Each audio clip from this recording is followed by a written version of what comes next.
যত নেশা খাওয়াইছে নেশা খাওয়ায় তারা এই মার্ডারটা করছে।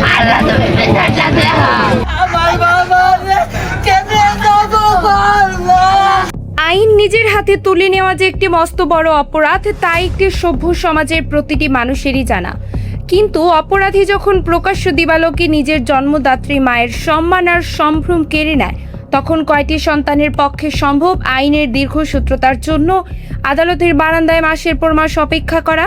মায়ের অবর্ণনীয় লাঞ্ছনার চোখের পানির প্রতিটি ফোঁটা এই 4 সন্তানের হৃদয়ে এমন এক ক্ষোভের দাবানল জ্বালিয়ে দিয়েছিল, যেখানে মুহূর্তের মধ্যেই পুড়ে ছাই হয়ে যায় আইনের প্রতি যাবতীয় ধৈর্য।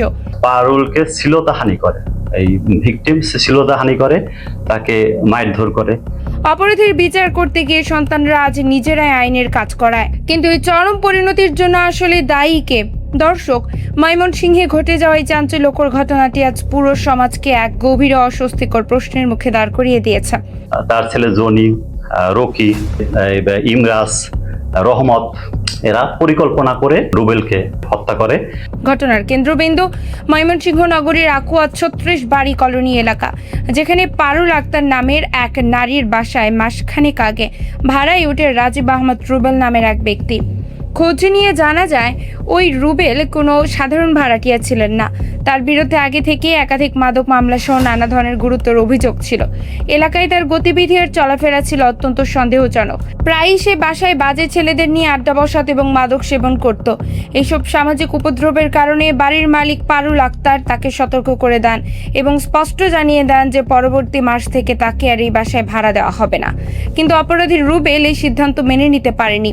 সে জোর করে ওই বাসায় থাকতে চাচ্ছিল এবং পারুল আক্তারের সাথে চরম বাকবিতণ্ডায় জড়িয়ে পড়ে। এরপর আসে সেই অভিশপ্ত সকাল। আনুমানিক সকাল 6টা থেকে 10টার মধ্যে ঘটে যায় এক চরম নিখারজনক ঘটনা। সকাল 6টার দিকে রুবেল প্রথমে বাড়িওয়ালা পারুল আক্তারের ঘরের দরজায় সজোরে লাথি মারে। এরপর তার ছেলে জনির ঘরের দরজায় লাথি মারে। এক পর্যায়ে রুবেল ওই নারীর উপর চড়াও হয়। সে প্রকাশ্যে পারুল আক্তারের চরম শ্লীলতাহানি করে, তাকে এলোপাথারি মারধর করে, এমনকি তার পরিধ বস্ত্র টেনে ছিঁড়ে ফেলে ক্ষতবিক্ষত করে দেয়। মায়ের উপর এমন অমানবিক, পাশবিক এবং লজ্জাজনক আচরণ কোনো সন্তানের পক্ষেই সহ্য করা সম্ভব ছিল না। আনুমানিক 6টা থেকে 10টার মধ্যে ঘটনাটি সংঘটিত হয়। ওনার রুমের দরজায় লাথি মারে, তারপর জনি তার ছেলে তার দরজায় লাথি মারে এবং ব্যাপক বাকবিতণ্ড হয় এবং সে জোর করে ওখানে ভাড়া থাকতে চায়। লোকলজ্জা, সামাজিক অপমান আর মায়ের ওই ক্ষতবিক্ষত মানসিক অবস্থা দেখে পারুল আক্তারের 4 ছেলে জনি, রকি, রনি ও সজল চরম ক্ষোভে ফেটে পড়েন। তাদের ধমনীতে তখন রক্তের বদলে যেন আগুন ছুটছিল। তারা তাৎক্ষণিকভাবে সিদ্ধান্ত নেন যে পিশাচ তাদের মায়ের সম্মান কেড়ে নিয়েছে, তাকে তারা আইনের মারপ্যাচে পার পেয়ে যাওয়ার সুযোগ দেবেন না। এই চরম অপমানের তাৎক্ষণিক বিচার তারা নিজেরাই করবেন। 4 ভাই ধারালো অস্ত্র হাতে সরাসরি রুবেলের ঘরে গিয়ে চড়াও হন। মায়ের অপমানের প্রতিশোধ নিতে তারা রুবেলকে লক্ষ্য করে চূড়ান্ত ও উপর্যুপরি আঘাত করেন। আঘাত এতটাই মারাত্মক ছিল যে ঘটনাস্থলেই রুবেলের জীবনের শেষ পরিণতি ঘটে। সে নিথর দেহে বিছানায় লুটিয়ে পড়ে। উত্তেজনার পারদ তখন এতটাই উঁচুতে ছিল যে সে সময়ে বাড়ির বাইরে থাকা রুবেলের ভাই শুভর একটি মোটর সাইকেলেও আগুন ধরিয়ে দেয় বিক্ষুব্ধ জনতা ও স্বজনেরা।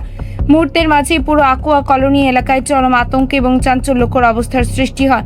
এই ঘটনাটি শোনার পর স্বাভাবিকভাবেই সমাজবিজ্ঞান এবং অপরাধ বিজ্ঞানের একটি বড় প্রশ্ন সামনে চলে আসে। কেন এই 4 ভাই জাতীয় জরুরি সেবা 999 বা পুলিশের কাছে না গিয়ে নিজেরাই এত বড় একটি অপরাধের পথ বেছে নিলেন? মনোবিজ্ঞান এবং অপরাধ বিজ্ঞানের ভাষায় এটাকে বলা হয় ভিজিল্যান্ট জাস্টিস বা নিজের হাতে আইন তুলে নেওয়ার চরম প্রবণতা।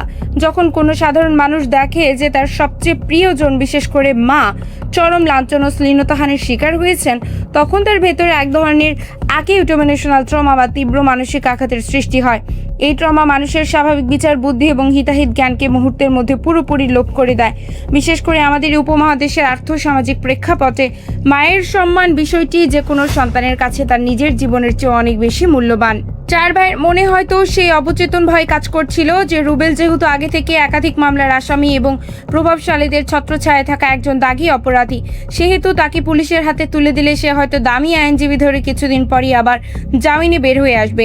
আইনের ফাঁকফোকর গলে সে হয়তো আবারও তাদের পরিবারের জন্য, তাদের মায়ের জীবনের জন্য বড় হুমকি হয়ে দাঁড়াবে।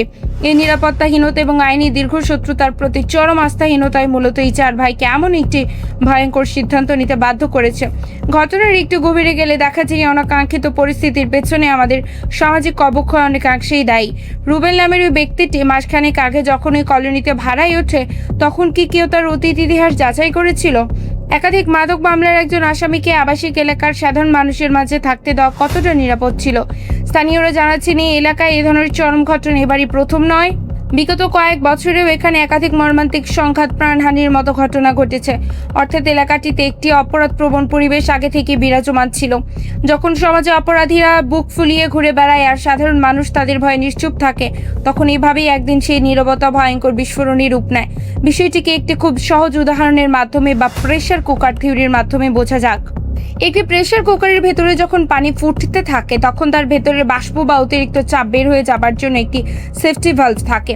যদি কোনো কারণে সেই ভালভটি জ্যাম হয়ে বন্ধ হয়ে যায় তবে ভেতরের প্রচণ্ড গ্যাসে আর চাপে পুরো কুকারটি একসময় ভয়ঙ্করভাবে বিস্ফোরিত হবে। আমাদের সমাজ এবং বিচার ব্যবস্থাও ঠিক এই প্রেসার কুকারটি সেফটি ভালভের মতো কাজ করার কথা। সাধারণ মানুষ যখন কোনো অন্যায় বা লাঞ্ছনার শিকার হয় তখন তারা আইনের কাছে গিয়ে নিজেদের ক্ষোভ প্রকাশ করে শান্তি পায়, কিন্তু মানুষ যখন নিজে গিয়ে দেখে সেই আইনি প্রক্রিয়া বছরের পর বছর লেগে যাচ্ছে অথবা অপরাধী পার পেয়ে যাচ্ছে, তখন তাদের ভেতরে সেই মানসিক সেফটি ভালভ কাজ করা বন্ধ করে দেয়। আর তখনই এই 4 ভাইয়ের মতো সাধারণ মানুষ বিস্ফোরিত হয়ে চরম ও রক্তাক্ত প্রতিরোধের পথ বেছে নেয়। ঘটনার দিন সকালে 999-এ কল পেয়ে পুলিশ এবং আইন শৃঙ্খলা রক্ষাকারী বাহিনীর সদস্যরা দ্রুত ঘটনাস্থলে ছুটে আসেন। পুলিশ যখন এই কলোনিতে পৌঁছায় তখন বিছানার উপর থেকে রুবেলের নিথর দেহ উদ্ধার করা হয়। ময়মনসিংহের অতিরিক্ত পুলিশ সুপার আসাদুজ্জামান শাকিল গণমাধ্যমকে জানিয়েছেন, সম্মানহানির শিকার হওয়া নারীর 4 ছেলে এই মর্মান্তিক ঘটনাটি ঘটিয়েছে বলে প্রাথমিক তদন্তে জানা গেছে। ঘটনার পরপরই পুলিশ অত্যন্ত তৎপরতার সাথে রনি ও সজল নামের 2 ভাইকে জিজ্ঞাসাবাদের জন্য নিজেদের হেফাজতে নিয়েছে। একই সাথে পিবিআই এবং সিআইডির ক্রাইম সিন এক্সপার্টরা ঘটনাস্থল থেকে যাবতীয় আলামত সংগ্রহ করেছেন। তবে এই পুরো ঘটনার সবচেয়ে মর্মান্তিক এবং বেদনাদায়ক দিকটি হল চূড়ান্ত ফলাফল বা ট্র্যাজেডি। মায়ের সম্মান রক্ষা করতে গিয়ে 4 ভাই হয়তো সাময়িক একটি মানসিক শান্তি পেয়েছেন, কিন্তু বাস্তবেই তারা নিজেদের জীবনকে চিরতরে ধ্বংসের মুখে ঠেলে দিয়েছেন। আইন অনুযায়ী অপরাধ যতই বড় হোক না কেন কেউ নিজের হাতে আইন তুলে নিতে পারে না। ফলে এই 4 ভাইকে এখন দীর্ঘ এক কঠিন আইনি লড়াইয়ের মুখোমুখি হতে হবে। হয়তো তাদের জীবনের একটি বড় অংশ কাটবে অন্ধকার কারাগারে। অন্যদিকে রুবেলের মতো একজন অপরাধীর পরিবারের ট্র্যাজেডিটাও দেখুন। রুবেলের 2টি ছোট ছোট বাচ্চা রয়েছে, যাদের একজনের বয়স মাত্র 4 মাস। রুবেলের জঘন্য অপরাধের কারণে আজ সেই 2টি নিষ্পাপ শিশু পিতৃহীন হলো। সমাজ ও আইনের প্রতি অশ্রদ্ধা কিভাবে একাধিক পরিবারকে একসাথে ধ্বংস করে দেয়, ময়মনসিংহের এই ঘটনা তার এক জ্বলন্ত এবং নির্মম উদাহরণ। প্রিয় দর্শক, এই পুরো ঘটনাটি আপনি কিভাবে দেখছেন? আবেগের জায়গা থেকে 4 ভাইয়ের এই প্রতিশোধ কি সঠিক ছিল, নাকি তাদের আইনের উপর আস্থা রাখা উচিত ছিল? কমেন্টে জানিয়ে দিন আপনার মূল্যবান মতামত। আর আমাদের চ্যানেলে নতুন হয়ে থাকলে চ্যানেলটিকে সাবস্ক্রাইব করে বেল আইকনটি বাজিয়ে দিন। দেখা হচ্ছে পরবর্তী কোনো ভিডিওতে। ধন্যবাদ।